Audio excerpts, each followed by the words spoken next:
The world's most popular juice drink is a lot more expensive this year. Here's how orange juice gets to your breakfast table, and here's why it costs so much this year. Hi there, everyone. I'm Jeff, and this is Plain English, where we help you upgrade your English with stories about current events and trending topics. Listen here, and you'll hear a lot of English words and phrases about things you might not encounter otherwise.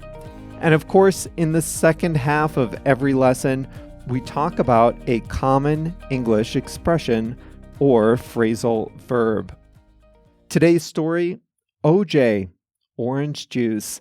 It's the most popular fruit drink in the world, but the last few years have not been good to Brazil and Florida, the world's biggest orange growing regions.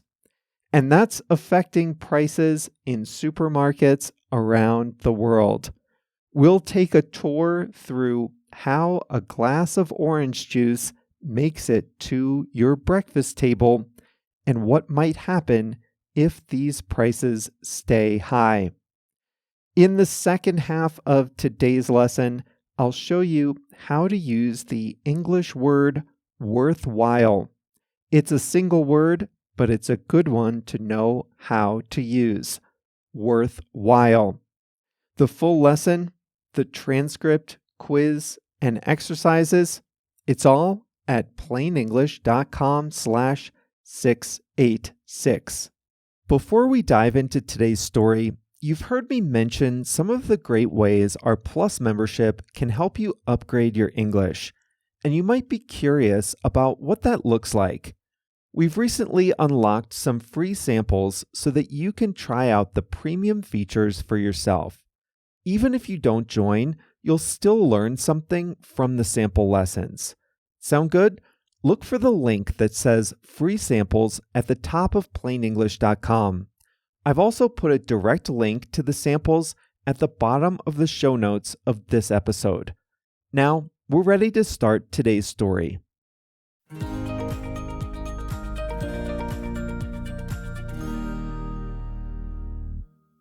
The orange is the world's most popular fruit. It originated in Southeast Asia. Early traders brought it to the Caribbean in 1493. There are several varieties of oranges, but they all grow in tropical locations. Brazil is by far the biggest producer of oranges. Over half the world's oranges come from Brazil. The U.S. is second, with growing regions in Florida and California. Mexico, Southern Europe, China, Israel, and South Africa grow small amounts of oranges.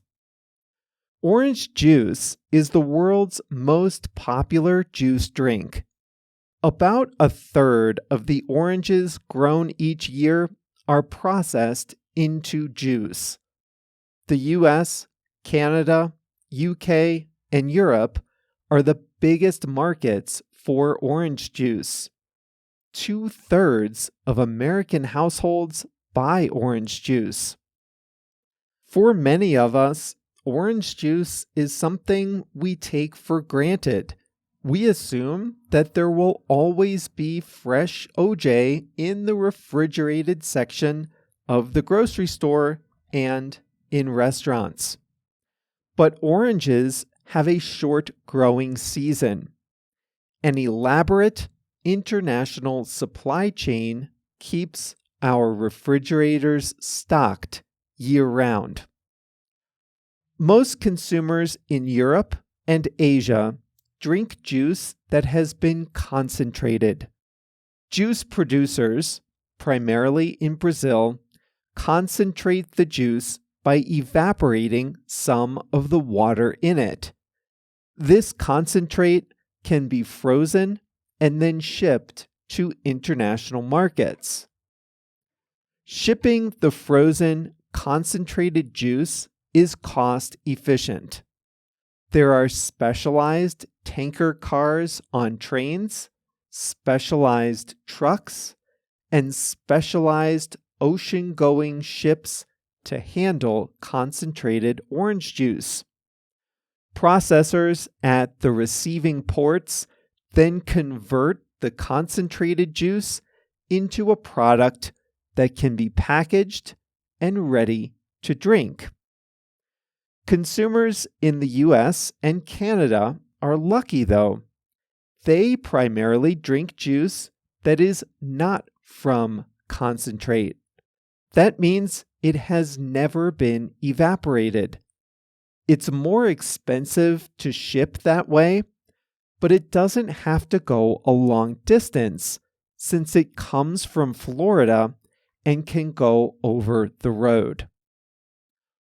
Whether from concentrate or not, orange juice is stored so that demand can be met throughout the year. But right now, the orange juice industry is in turmoil. This year's orange harvest in Brazil is a quarter lower than last year's. It's one of the worst harvests in over 30 years. Florida's production is about flat from last year, but last year was a low production year. Harvests in Mexico and Spain are both down about 30% from recent years. The reasons are varied. Mexico and Spain have suffered droughts. Brazil suffered an intense heat wave between September and November last year, right when fruit trees were flowering. That hampered production. Florida's crop was partially destroyed by hurricanes, but it also suffers from a citrus tree disease.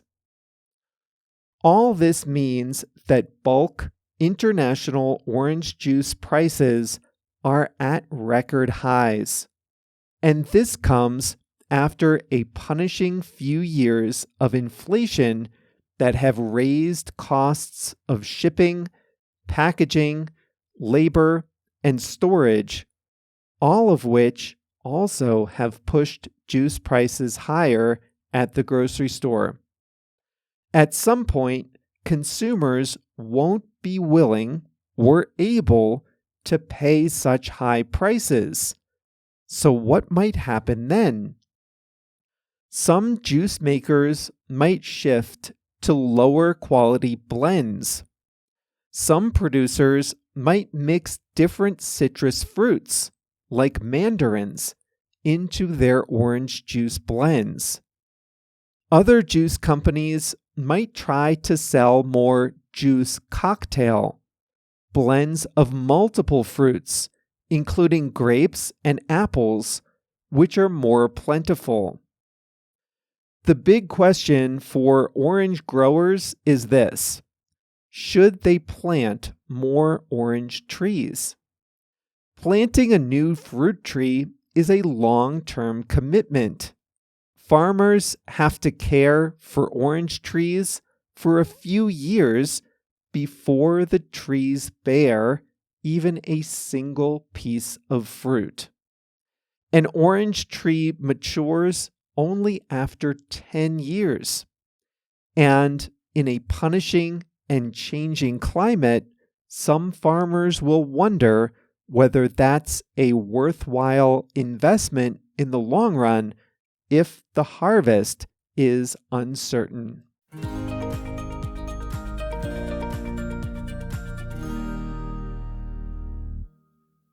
I remember as a kid, we sometimes had concentrated orange juice in the freezer.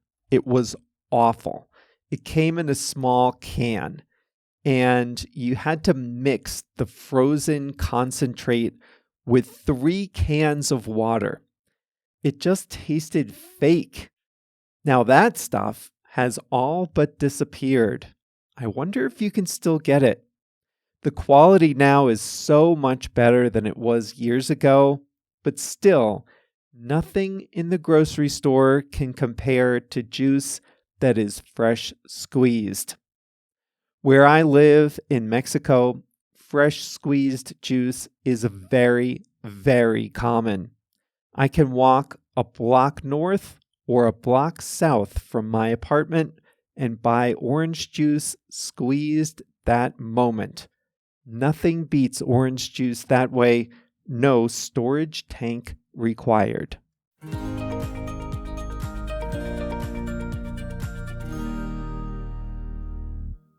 Today, I'm going to show you the word worthwhile. It's a single word. It's kind of hard to say, worthwhile. And it's an adjective, so you use it to modify a noun, a thing.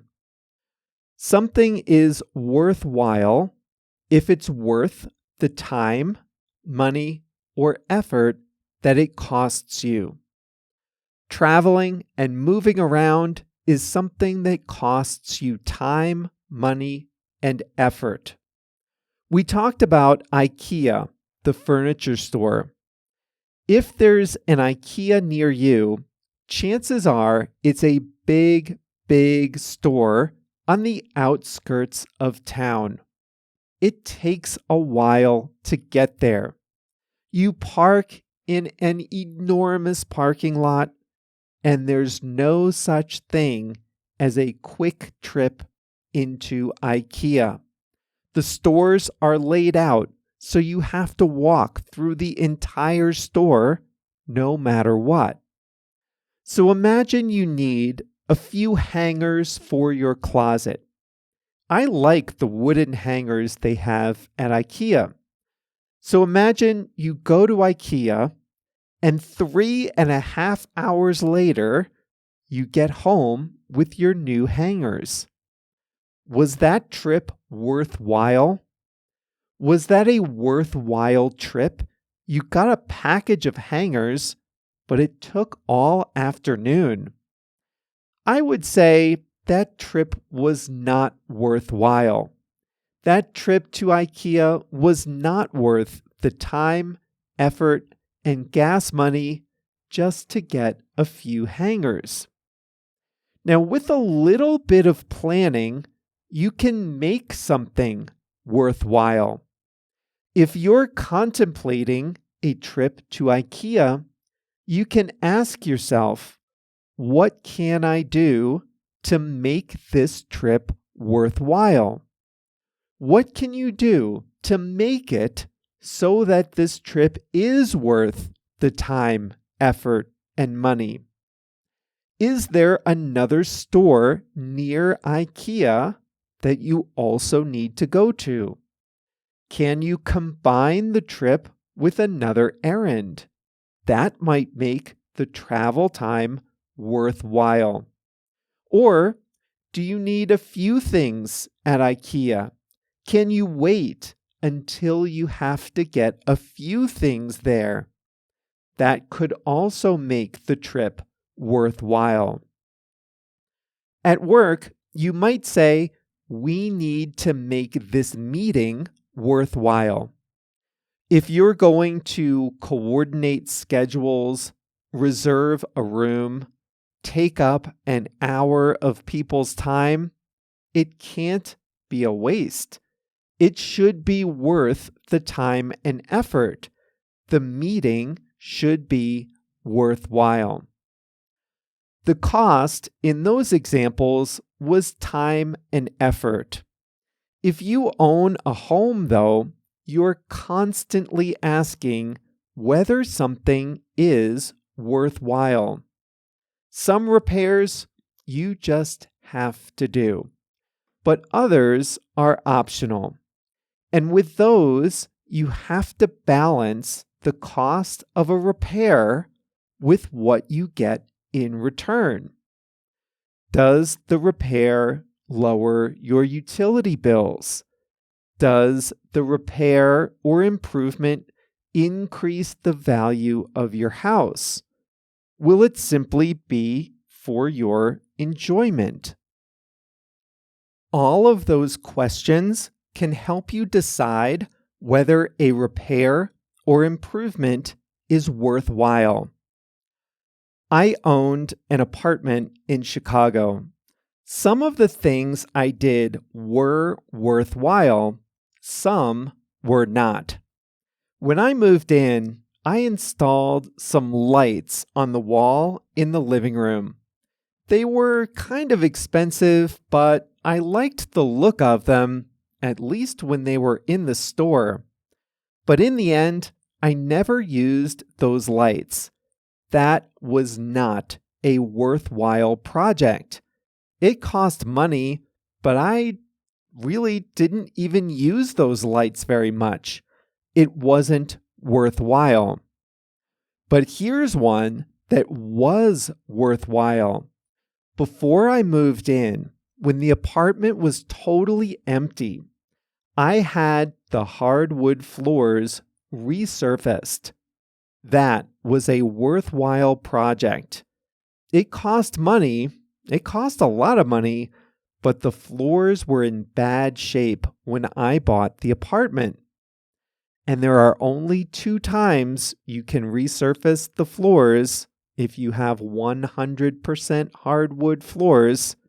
That's before you move in or after you move out. I decided to do it before I moved in. The floors were beautiful the whole time I lived there, and they definitely helped the value when I sold it. That was a worthwhile project. Businesses always have to weigh the cost and benefit of a potential investment. Is this a worthwhile investment?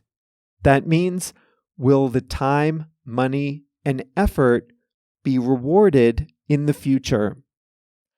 A lot of companies now are grappling with artificial intelligence. You can't just tell people to start using ChatGPT.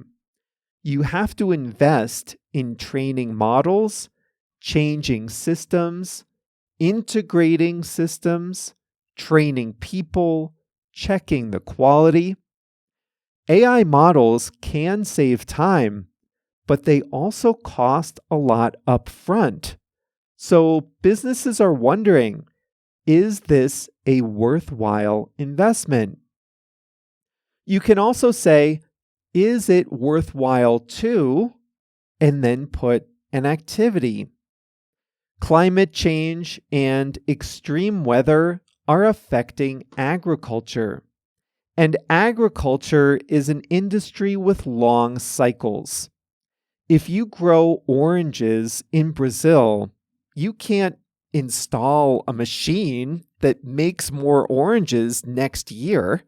The machine is a tree, and a new orange tree has to grow for years before it bears any fruit. So farmers are asking, is it worthwhile to grow new trees? That means, will my effort be rewarded? In the future, will I get a benefit that makes the cost in time, effort, and money worth it? And that's all for us here at Plain English. Is it worthwhile to visit plainenglish.com/686? I say it is. It is worthwhile because it's not much effort. And from there, you can get the transcript of today's lesson, take a quiz. That's free. Take a quiz about today's story. And if you're a starter or plus member, you can do the exercises, write your own examples with worthwhile, and get feedback from me.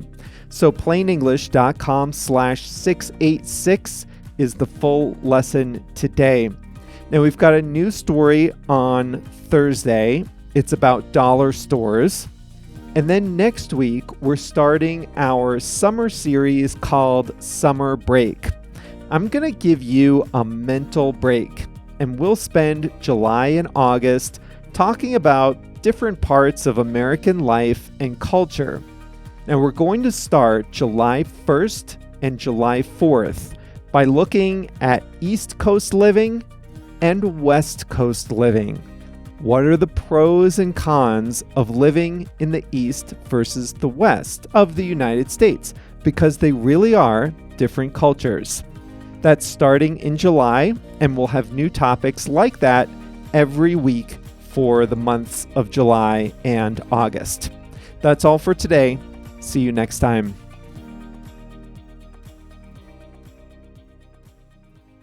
You've reached the end of the audio lesson, but there's a lot more to the Plain English experience on the website plainenglish.com.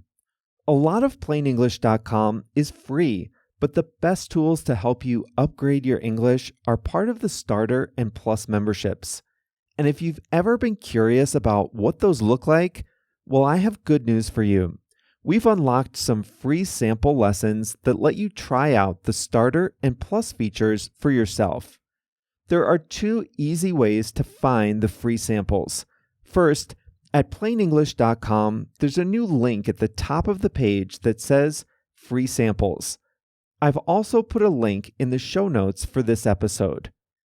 In the sample lessons, you can do the exercises, listen to the fast audio, take one of our toolkit workshops, practice your writing, and more. So try it out today. Click the link in the show notes of this episode, or find the link that says Free Samples at the top of plainenglish.com.